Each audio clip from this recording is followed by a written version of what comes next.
If you don't know a child with autism, chances are you soon will. Autism is on the rise, and right now scientists are trying to figure out why. In tonight's cover story, Megan McHale now has more on the solving the mystery of autism. Take a look and a listen inside this classroom. I think you have the Spider-Man, Alex. Did you want Spider-Girl instead? And you probably wouldn't notice anything unusual at first. What else should we play? But all of these children have special needs. They are autistic, including 4-year-old Ben. I think in a lot of ways, I look at him and I see a typical kid. He's just like any other kid, except he gets really frustrated really easy. As a baby, Ben developed normally. He reached every milestone on time. But things began to change, and in retrospect, showed the beginnings of autism. Instead of using words, he started taking our hands and pulling us towards toys, or pushing us, getting behind us and physically pushing us towards the door in an effort to communicate something to us. Eventually, he stopped talking completely, and at about 2 years of age, developed another strange behavior. He would only play with his toy vacuum. But about the 6th week of only playing with the vacuum, I thought, okay, this is a little weird. And then Jennifer and her husband watched a documentary on autism. And I just started crying because in that program was my son. Ben became part of an alarming trend. Autism, which once struck only 4 in 10,000 children, is now present in 1 out of every 166. It strikes 1 out of 100 boys. And we see curves of prevalence in school systems where it's just creeping up and up and up. Dr. Gary Goldstein is the president and CEO of Kennedy Krieger Institute, one of the leaders in autism treatment and research. And there's no question in my mind we are recognizing and diagnosing cases that probably would not have been called autism in the past. I know that's happening. But whether that can solely explain the rise in diagnosed cases of autism is in question.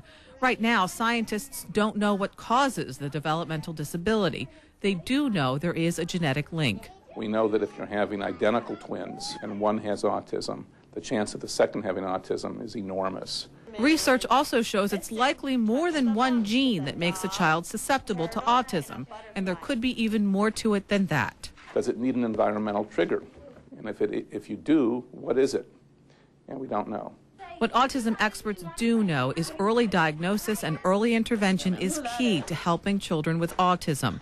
Dr. Rebecca Landa, the director of the Center for Autism at Kennedy Krieger, says children can be diagnosed with autism as early as 14 months of age. What we find is that there are certain windows of time when we know human babies are able to learn things without even paying attention.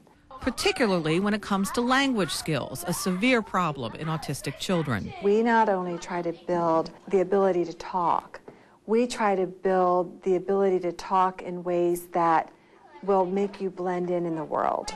Like building complex sentences and using those sentences to negotiate. So Daniel, Alex asked you for Spider-Girl. You can say, okay, or in a minute. In a minute. And the results are clear. Children like Ben, who had never spoken or stopped using language, are now talking again.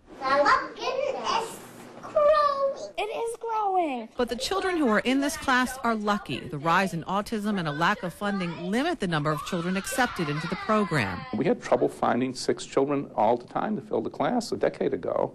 We have 75 now, and we have a waiting list. Autism is the fastest growing serious developmental disability in the United States, but falls far behind less common childhood diseases when it comes to fundraising.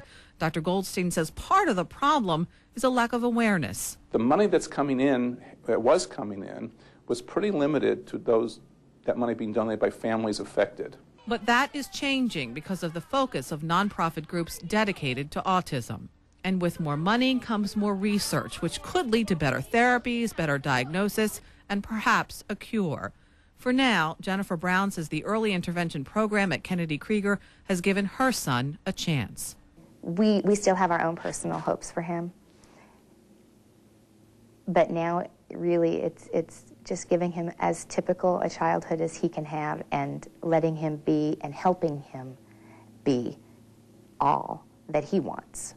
Just what every mother hopes for her child. Megan McHale, Fox 45 News at 10. And for more information on autism and signs to look for, log on to foxbaltimore.com and click on News Links.